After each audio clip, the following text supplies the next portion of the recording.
জানতে চেয়েছেন হিজড়া সন্তান কেন জন্ম নেয় এটা নিয়ে একটু ব্যাখ্যা দিবেন। মেয়েদের চুল বিক্রয় করা যাবে কিনা, কারো গায়ে পা লাগলে করণীয় কি, টি শার্টে কোনো প্রাণীর ছবি থাকলে তা উলট করে নামাজ পড়লে নামাজ হবে কিনা, মাথার চুল কালার করা যাবে কি, দুধ ভাইয়ের সামনে কি পর্দা করতে হবে এবং দুধ ভাইয়ের সাথে কি বিয়ে জায়েজ আছে কিনা, দেনমোহরের টাকা বিয়ের প্রথম রাতেই পরিশোধ করা বাধ্যতামূলক কিনা, ডান পাশে নাকের ফুল পড়লে কি সমস্যা হবে, শিশুরা ঘুমের মধ্যে হাসে বা কাঁদে কেন, সান ব্লক এবং অ্যালকোহলযুক্ত কসমেটিক ব্যবহার করলে কি নামাজ হবে, বাচ্চা হওয়ার জন্য কোন আমল করতে পারে, কোথায় বা কাকে দান করলে বেশি সওয়াব পাওয়া যাবে, স্ত্রীকে স্বর্ণ দিলে সেটা দেনমোহর টাকার অন্তর্ভুক্ত হবে কিনা, নামাজের মধ্যে আমার চোখ বন্ধ করে নামাজ পড়লে মনোযোগ ভালো হয়, এতে নামাজে কোনো সমস্যা হবে কি, প্যান্ট নাভির নিচে থাকলে এবং যদি গেঞ্জি দিয়ে নাভি ঢাকা থাকে তাহলে কি সতর ঢাকা হয়, স্বর্ণের প্রতি ভরি কত টাকা যাকাত দিতে হবে। মাইনুদ্দিন হাসান নোবেল আপনি জানতে চেয়েছেন টি শার্টে কোনো প্রাণীর ছবি থাকলে তা উলট করে নামাজ পড়লে নামাজ হবে কিনা, উল্টা করলে নামাজ হয়ে যাবে। সুফিয়া খাতুন জানতে চেয়েছেন মেয়েদের চুল বিক্রয় করা যাবে কিনা, না, শরীরের কোনো অঙ্গ মানুষের বিক্রি করা যায় না, এটা দান করে দেওয়া যেতে পারে, যদি কারোর প্রয়োজন হয় তিনি ব্যবহার করবেন। রুবাইয়া রোমানা আপনি জানতে চেয়েছেন ডান পাশে নাকের ফুল পড়লে কি সমস্যা হবে, কোনো অসুবিধা নেই, ডান পাশে বাম পাশে আপনি নাকের ফুল কোন পাশে পড়বেন সম্পূর্ণ আপনার ব্যাপার, কোনো অসুবিধা নেই, তবে যদি ডান বাম দুইটাতেই ব্যবহার করার মতো অপশন থাকবে তাহলে সেক্ষেত্রে ডানকে আল্লাহ তারা পছন্দ করেন, আগে ডান দিয়ে শুরু করাটাকে আল্লাহ তারা পছন্দ করেন। শ্রাবণ মেঘ এআইডি থেকে আপনি প্রশ্ন করেছেন সান ব্লক এবং অ্যালকোহলযুক্ত কসমেটিক ব্যবহার করলে কি নামাজ হবে, অ্যালকোহলযুক্ত কসমেটিক ব্যবহার করার কিছুটা সময় বিলম্ব করে নামাজ পড়লে অ্যালকোহলটা বাষ্প হয়ে চলে যাবে, ইনশাআল্লাহ তাদের নামাজ হয়ে যাবে। জারি আহমেদ জানতে চেয়েছেন মানুষ মারা যাবার পর লাশ থেকে মাপ চাইতে বলে, এটা কি ঠিক?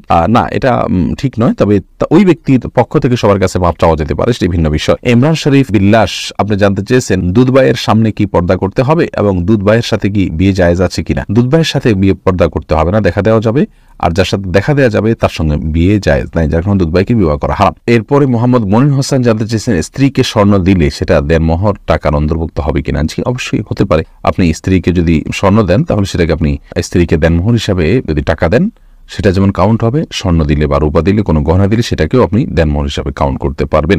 হোসাইন আনি আপনি জানতে চেয়েছেন ইসলামে কৃত্রিম দাঁত লাগানোর বিধান কি, কারো দাঁতের সমস্যা থাকায় সে যদি দাঁতের ব্যথা অথবা ক্ষয় হয়ে যাওয়া দাঁতের সমস্যা থেকে পরিত্রাণ পেতে নতুন কৃত্রিম দাঁত লাগান তাহলে কি ইমানে কোনো ক্ষতি হবে কিনা, না ভাই হোসেন, কৃত্রিম দাঁত লাগানোতে কোনো প্রকার অসুবিধা নেই। নাসরিন সুলতান আপনি জানতে চেয়েছেন বাচ্চা হওয়ার জন্য কোন আমল করতে পারি, বাচ্চা হওয়ার জন্য আল্লাহর কাছে দোয়া করবেন রব্বি হাবলি মিনাস সালিহিন, রব্বি হাবলি মিনাস সালিহিন, রব্বি লা তাজারনি ফারদা ওয়া আনতা খায়রুল ওয়ারিসিন, এই জাতীয় দোয়াগুলো পড়বেন যেগুলো নবী রাসূলগণ আল্লাহর কাছে করেছেন। এমডি এসআর মুন্না জানতে চেয়েছেন প্যান্ট নাভির নিচে থাকলে এবং যদি গেঞ্জি দিয়ে নাভি ঢাকা থাকে তাহলে কি সতর ঢাকা হয়, প্যান্ট যদি নাভির নিচে থাকে আর যে কোনো ভাবে নাভি ঢাকা থাকে তাহলে সতর ঢাকা হয়ে যায়। আপনাকে সতর যে প্যান্ট দিয়ে ঢাকতে হবে, লুঙ্গি দিয়ে বা পাজা এমন কোনো যে কোনো কিছু আপনি ঢাকলেন, সেটা গেঞ্জি দিয়ে রাখলেন প্যান্ট দিয়ে রাখলেন, ঢাকা থাকলেই আপনার সতর আদায় হয়ে গেল। ইভা অপরাজিতা আইডি থেকে আপনি জানতে চেয়েছেন শিশুরা ঘুমের মধ্যে হাসে বা কাঁদে কেন, শিশুরা কেন মা বোন ইভা, এটা তো আমরা বড়রাও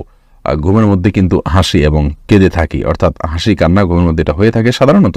মানুষ যখন স্বপ্ন দেখে তখন শিশুরাও কিন্তু স্বপ্ন দেখে, আর সে স্বপ্ন দেখার পরেই তারা হাসে বা কাঁদে, স্বপ্নের অবস্থার উপর নির্ভর করে। ফাহমিদ গাজী জানতেছেন স্বর্ণের প্রতি ভরি কত টাকা যাকাত দিতে হবে, ভাই ফাহমিদ এটা স্বর্ণের যদি এই পরিমাণ স্বর্ণ থাকে যে শুধু স্বর্ণ থাকলে 85 গ্রামের নিচে থাকলে যাকাত আসবে না, 85 গ্রাম হলে বা তার বেশি হলে তখন যাকাত আসবে। এক্ষেত্রে প্রতি গ্রামের মূল্য কি, পুরো স্বর্ণটার বিক্রি করতে গেলে এখন মূল্য কত পাওয়া যাবে সে বিক্রির উপরে 2.5% হারে আপনি যাকাত দিতে হবে। আনোয়ারুল ইসলাম জানতে চেয়েছেন কোথায় বা কাকে দান করলে বেশি সওয়াব পাওয়া যাবে, সবচেয়ে বেশি সওয়াব পাওয়া যাবে ভাই আনোয়ার আপনার নিকটাত্মীয়দেরকে দান করলে। নবী সাল্লাল্লাহু আলাইহি ওয়াসাল্লাম সাদাকা সম্পর্কে বলেছেন ইবদা বিমান তাউল, তোমার নিকটাত্মীয় যারা তাদেরকে দিয়ে তুমি সাদাকা দান শুরু করো, যেমন ভাই বোন ভাতিজা ভাগনা ভাগ্নি এদেরকে দিয়ে আপনি শুরু করবেন, চাচা ফুফু তাদের ছেলে মেয়ে, তারপরে অন্যদের দিকে যাবেন, অর্থাৎ যত নিকটাত্মীয় তাদেরকে দিলে বেশি সওয়াব হবে। সুমন আমি জানতেছেন কারো গায়ে পা লাগলে করণীয় কি, ভাই সুমন এটি যেহেতু আমাদের সমাজে দর্শনীয় মনে করা হয়, ত্রুটির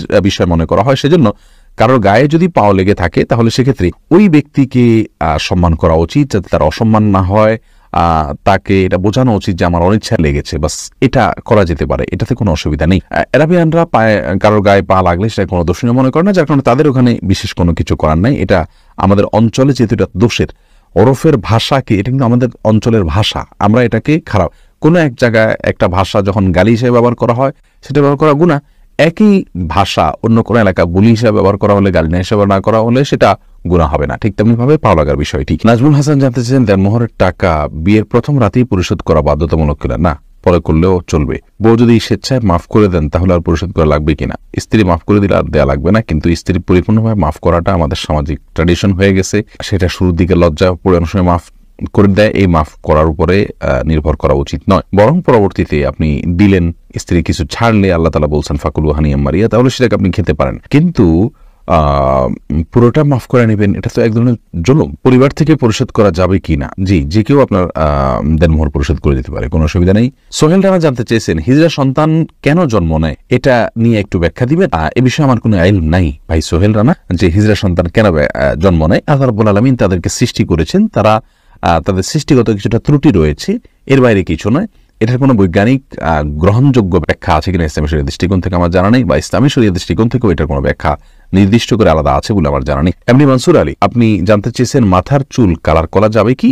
ভাই মনসুর, মাথার চুল এটা কালার করা যাবে। নবী সাল্লাল্লাহু আলাইহি সাল্লাম বলেছেন যদি আমাদের চুল দাড়িগুলো সাদা হয়ে যায় তাহলে সেগুলোকে আমরা যেন ভিন্ন রঙে রূপান্তর করি, কিন্তু ওয়াজান্নিবু সাওয়াদ তিনি আরো বলেছেন যে কালো কালার থেকে তোমরা বেঁচে থাকবে। তার মানে কালো ছাড়া অন্য যে কোনো রঙে রঙিন করতে পারেন, তবে যে রঙে রঙিন করবেন সেটা যেন ন্যাচারাল রং হয়, সেটা যেন আলাদা কোনো আবরণ সৃষ্টি না করে আমাদের চুল বা দাড়ির উপরে। এই বিষয়টি আমাদেরকে মূলত খেয়াল করতে হবে, ব্যাস, তাহলে সেক্ষেত্রে চলবে, অন্য কোনো আর বিষয় খেয়াল না করলেও চলবে। কিন্তু চুল সাদা হয়ে গেলে সেটাকে অন্য রঙে রঙিন করা এটা সুন্নাহ এবং হাদিস দ্বারা নির্দেশিত।